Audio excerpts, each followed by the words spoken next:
នេះសូមស្វាគមន៍មកកាន់ Channel Chinese with Srayon ចឹងជាដំបូងអ្នកនរគ្នាជួយ Subscribe នៅក្នុង Channel វីដេអូ Chinese with Srayon ខ្ញុំមួយផងដើម្បីអ្នកនរគ្នាទទួលបានមេរៀនក្នុងការរៀនភាសាចិនដែលរៀនបទប្រជាភាសាខ្មែរទាំងអស់គ្នាអញ្ចឹងក្នុងការរៀនភាសាចិនដើម្បីយើងឆាប់ចេះអានចេះប្រកបវាជាដំបូងគេបំផុតយើងគួរតែរៀនシャンវូ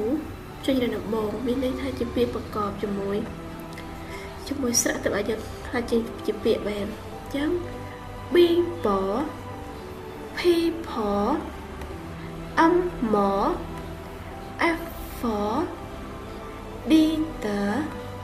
ធីថអានណា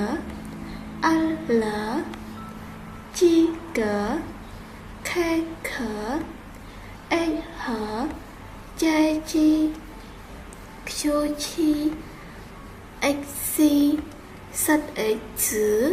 ស៊ីអេកឈឺអេសអេកឈឺអរសាត់ចាស៊ីឆាអេសាវ៉ៃអ៊ីយ៉ា W O O ចាំស្គាល់តែអ្នកគ្នានឹងទទួលបានមេដែលខ្ញុំបានដាក់ជូនអ្នកទាំងអស់គ្នាជា